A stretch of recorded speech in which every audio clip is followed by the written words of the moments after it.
Bom dia, boa tarde, boa noite. Estamos de volta com mais um Empower Connection. Hoje, sexta-feira, 3 de julho de 2020. Eu, Luiz Pedroso, falando de Porto Alegre. Vera Galante, de Brasília. Bom dia, Vera.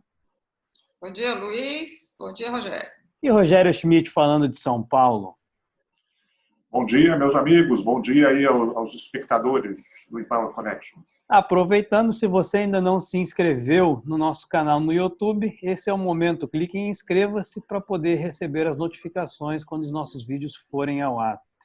Gente, uma semana não tão movimentada, mas com alguns fatos interessantes e importantes a comentar.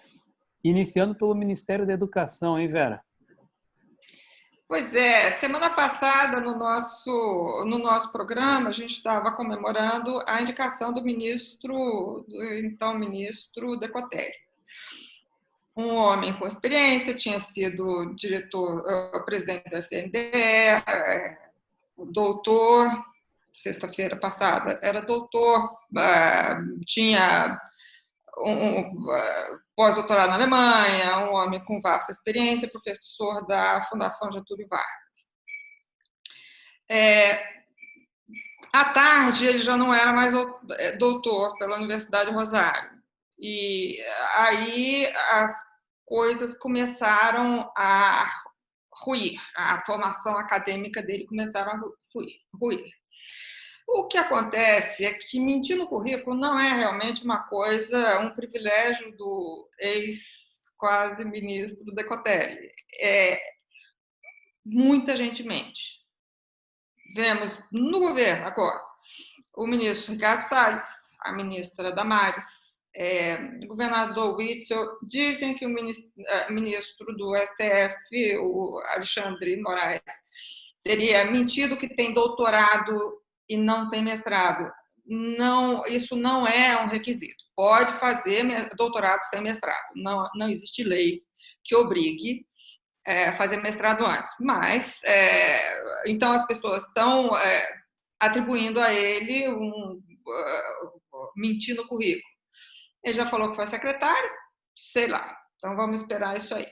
Agora, para um ministro da Educação, esse é um fato muito grave, porque ele tem que dar o exemplo de uma pessoa proba que valoriza realmente a educação, que realmente fosse tutor em educação, etc. Ele atribui e muitos atribuem também o barulho que aconteceu ao racismo. É verdade, ele é um ministro, teria sido o primeiro-ministro negro, né, do Ministério Bolsonaro. Só que é um fato grave, independente de ele ser negro. Ele mentiu. Minha mãe dizia que não existe mentirinha nem mentirona. Mentira, mentira. Então, ele mentiu. E realmente foi um problema insustentável. Não podemos colocar isso na conta do presidente Bolsonaro, porque ele realmente não sabia. Foi enganado como quase todas as pessoas, quer dizer, como todas as pessoas também foram. O MEC é um ministério importante. Ele é encarregado de elaborar e executar a política nacional de educação, né? Quer dizer, desde a pré-escola, do ensino fundamental, até o ensino técnico, graduação, pesquisa, pós-graduação, é tudo a cargo do MEC. Então, é política educacional. E é uma política que fica, independe do governo, ela vai ser, ela deve ter continuidade para formar indivíduos que possam formar outros melhores ainda do que ele, quer dizer, é uma política que tem que crescer a educação. Então, o que nós vimos até agora foi um desmonte disso tudo, desfazendo a ideologia disso, ideologia daquilo, um monte de ideologias inventadas ou não, mas era mais para desfazer. O que agora, nessa manhã, foi confirmado o secretário de Educação Estadual do Paraná, Ricardo Feder, para o Ministério da Educação, O que nós queremos ouvir dele é que a educação vai ser tratada como educação e não como ideologia disso ou daquilo, mas com uma política de educação que forma indivíduos. É muito importante, é muito importante. Eu acho que talvez o ministério mais importante de qualquer governo é a educação, porque ele trata de gerações, de preparar gerações que vão desenvolver o país. Então, ele é um jovem empresário, é economista, não é doutor, é mestre, não tem problema. Ele tem que ser um bom gestor de política. Vamos voltar, por exemplo, a ministros de saúde que não eram médicos. José Serra, por exemplo, foi um bom ministro da saúde, desculpa. Ministros da educação, recentemente, tivemos o Mendonça Filho, né, o parlamentar, um bom gestor, se cercou de gente excelente. Então, vamos ver agora o que Renato Feder vai fazer. Como é que o Brasil vai se sair nos índices internacionais, PISA e tudo mais, para poder o país se beneficiar de políticas que tenham continuidade, que formem realmente indivíduos preparados para tocar o país. Eu acho que é mais ou menos isso.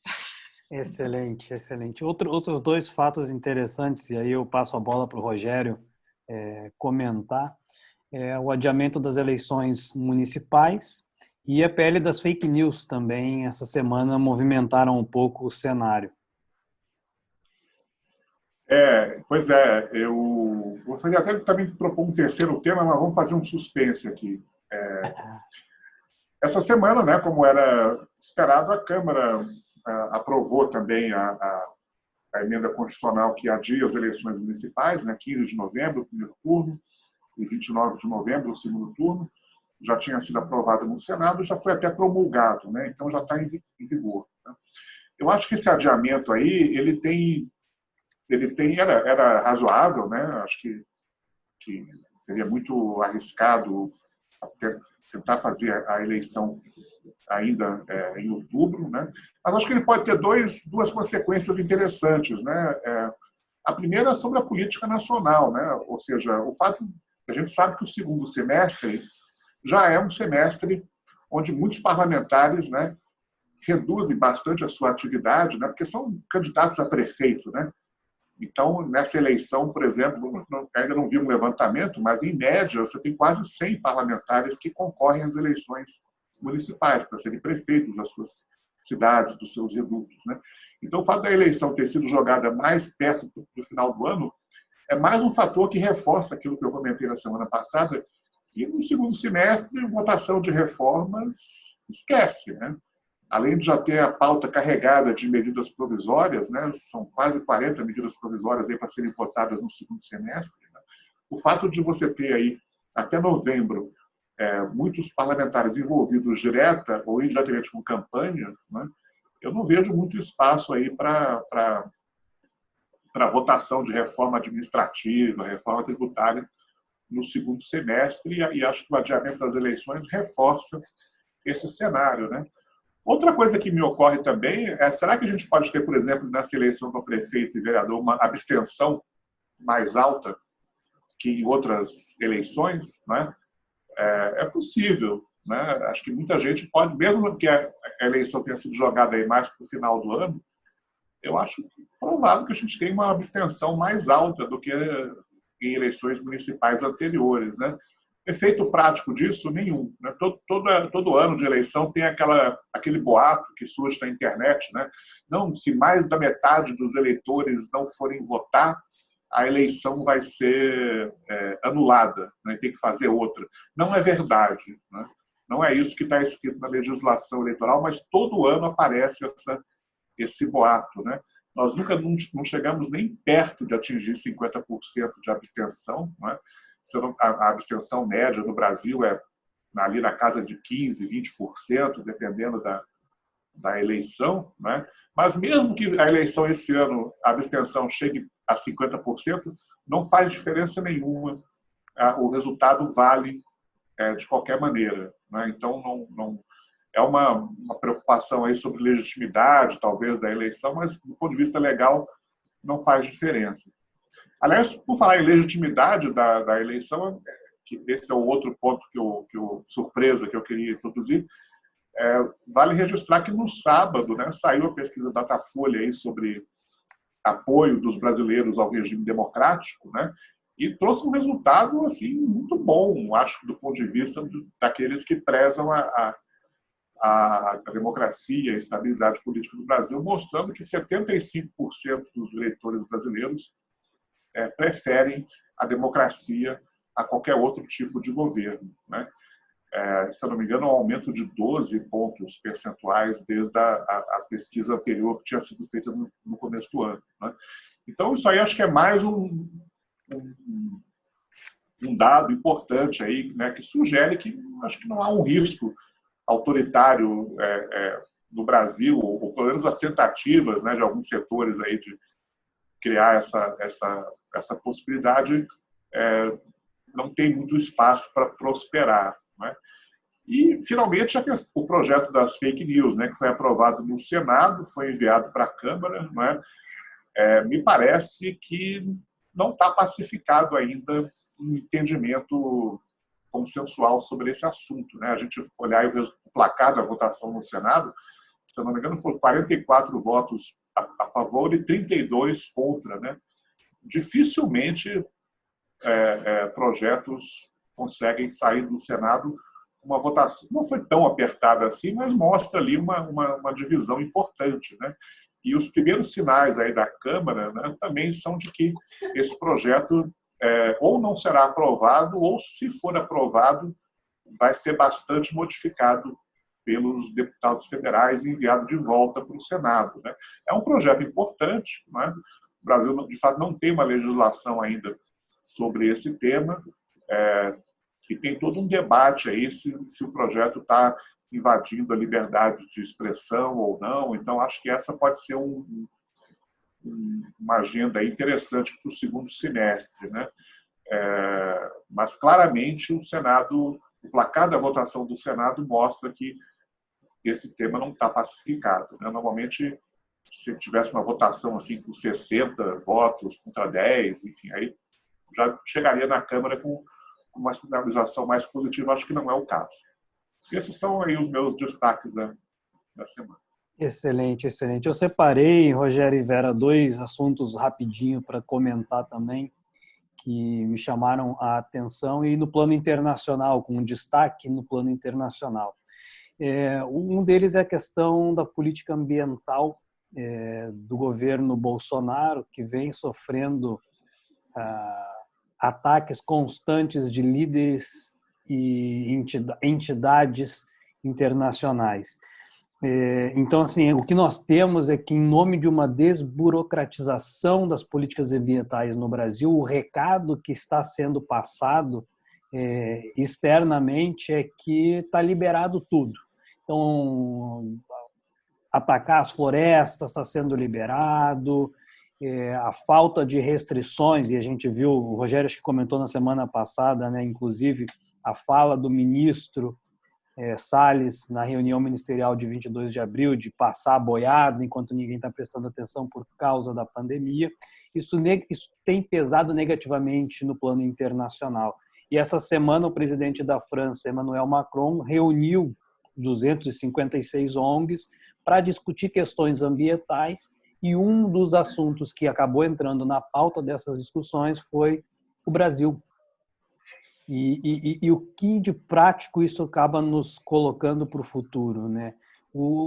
Constantes boicotes ou um aumento no possível boicote a produtos brasileiros por causa de questões ambientais.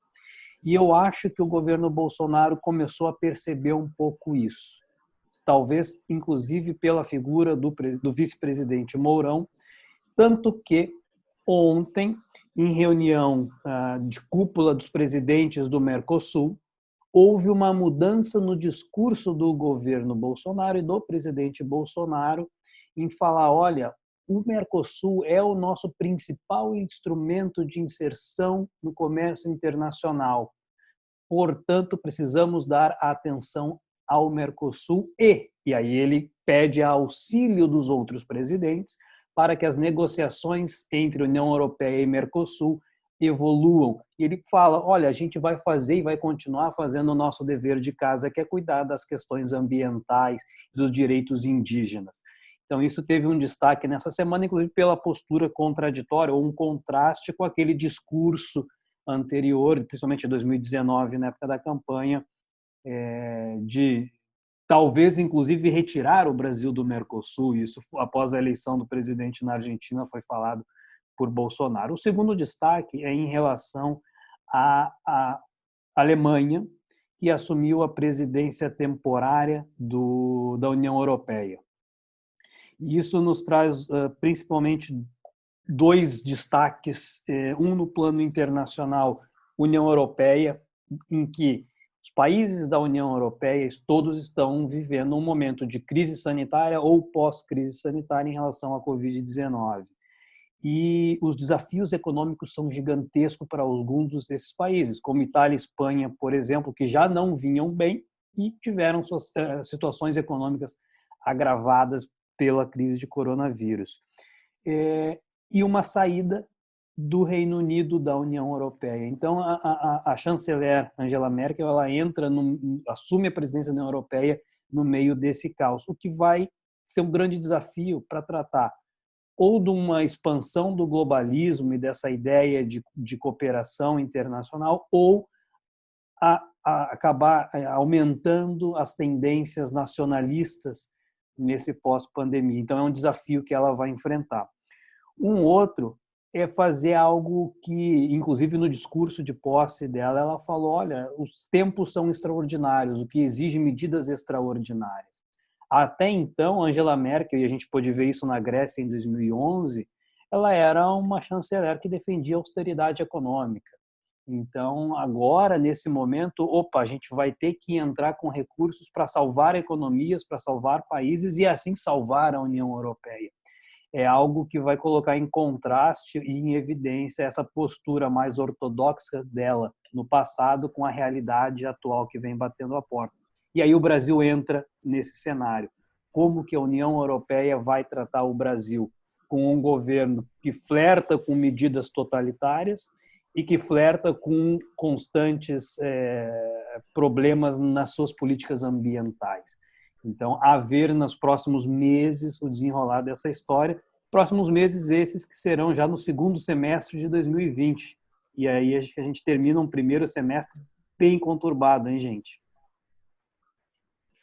A comparação que está se fazendo aí, a brincadeira, né, nas redes e tal, é que a última vez que teve uma primeira metade tão complicada quanto essa, estava 5-0 para a Alemanha, né, que foi a final da Copa de 2014, né? A Vera falou aí do MEC, eu concordo com esse diagnóstico que ela fez, né? Mas a gente, o Decotelli, que foi ministro aí, não chegou nem a tomar posse, né? Mas foi nomeado, ficou aí menos de uma semana, muita gente brinca que pelo menos a gestão dele foi melhor que a gestão do Weintraub, né? O que você acha, né? Eu concordo. Dentro da pasta ele não fez nada, ele não falou, e durante o tempo de ministério dele, o breve, ele não fez polêmica, não brigou com ninguém, assim, já é grande coisa, entendeu? A presença dele na rede social foi não existente, diferente do Weintraub, que até agora, lá nos Estados Unidos, está militando nas redes. Foi boa a gestão dele, né? A breve gestão foi boa. Em termos comparativos, né? Agora, tomara que o ministro novo que está entrando, né, siga nessa linha aí mais moderada, né? Ele tem laços aí, tanto com o governador Dória de São Paulo, sim, como também o governador do Paraná, né, o Ratinho Júnior, de quem ele era secretário, né? Então, isso pode sugerir aí um perfil mais agregador, né? Mais agregador, né? Que acho que é muito bem-vindo, né? E que pode contribuir muito com o trabalho do Ministério da Comunicação, né? Sim. que já há uma perceptível mudança nessa postura nas últimas semanas. Curiosamente, o ministro Fábio Faria, né, que assumiu aí as comunicações, no ato da promulgação da emenda constitucional aí que adia as eleições municipais, foi ele que foi escolhido pelo presidente da Câmara, o Rodrigo Maia, pelo presidente do Senado, o Davi Alcolumbre, para representar o Poder Executivo, né, na mesa lá que promulgou a emenda, né? Acho que foi um ato simbolicamente bem representativo, né? Concordo. A escolha do ministro, deixa eu olhar o nome dele de novo, Renato Feder, desculpa, eu tenho que ter certeza, mas eu toda vez tenho a tentação de falar Federer, mas aí eu paro. Então, não é o caso. Não é o gênio, não é o gênio. Não. Ele, eu acho, já é eu não vou dizer evolução, mas uma mudança no governo, escolher alguém que tenha sido tão próximo do Dória, que é o adversário escolhido pelo presidente, a quem ele tenta combater agora, porque vai ser o adversário dele em 2022. E foi uma das reservas que o presidente tinha com ele no começo, ele seria próximo demais do Dória.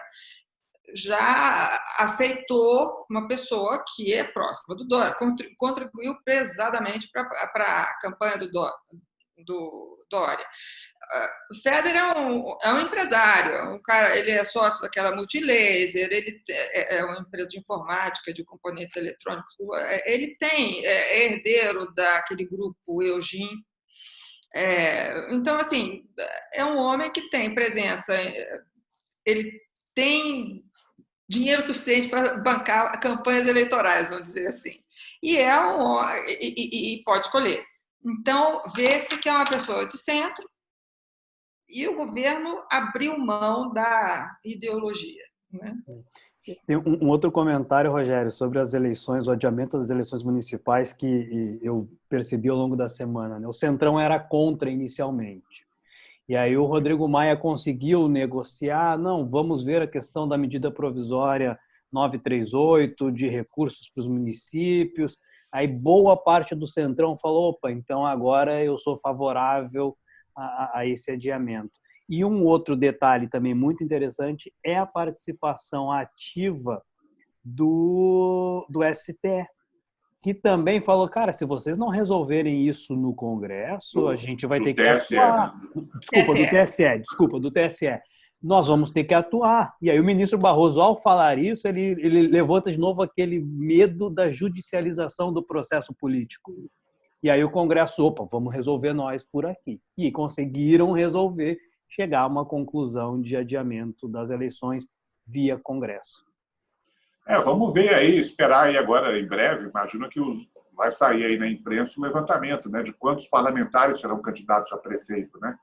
Então isso pode explicar aí por que essa mudança de posição do Centrão, né? Na média, né, você tem aí sempre pelo menos uns 100 deputados que se licenciam para concorrer a prefeitos, às vezes até alguns senadores também, né? Então, acho que esse é um número importante que deve ser divulgado em breve. Esses dois pontos que o Luiz mencionou, quer dizer, um está relacionado aí a meio ambiente e outro a política externa, né? Eu não sei, eu vou me arriscar aqui fazer uma previsão.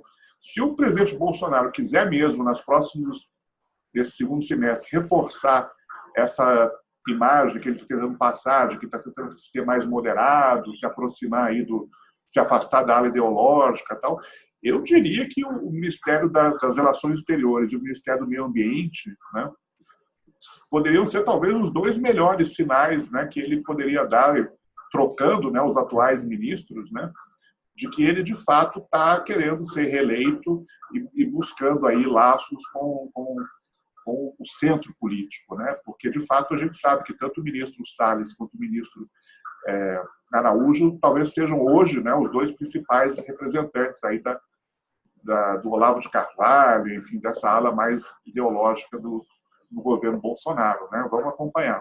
Perfeito. Eu acho, voltando à arena internacional, ao Mercosul, acho que a gente tem que observar o relacionamento do presidente Bolsonaro com o presidente Fernandes da Argentina, porque existe um antagonismo forte e nessa reunião do Mercosul o presidente não se desentendeu com ele, mas alfinetou várias vezes. Ele não passou recibo. Vamos ver daqui para diante. Ainda bem. Já é uma relação complicada, normalmente, assim, cheia de tensões. Nós somos competidores na área internacional, então acho que a gente tem que ver como é que vai continuar, porque o Brasil não pode, quer dizer, não deve abrir mão da sua liderança no Mercosul. É um país grande, economia maior, robusta. Vamos ver o que vai acontecer. Excelente. Então, gente, acho que chegamos num limite de horário, já passando dos 25 minutos de gravação. Com isso, algumas ideias para a próxima semana. Acho que tende a ser mais uma semana como essa, né? Um pouco mais morna. Sempre lembrando aí que o Brasil parece que está começando a sair aí da quarentena, né? Desse isolamento social, vários municípios, estados aí gradativamente abrindo a economia, principalmente, né? Então acho que agora a crise continua grave, muita gente continua ainda morrendo, né? Mas começa a aparecer talvez aí uma luz no fim do túnel, né? Isso eu acho que é algo que muitos estão aguardando com expectativa. Então tá bom. Rogério, Vera, bom final de semana. Até semana que vem, né? Até. Assinem o nosso canal, inscrevam-se, curtam, compartilhem. Um abraço, tchau, tchau.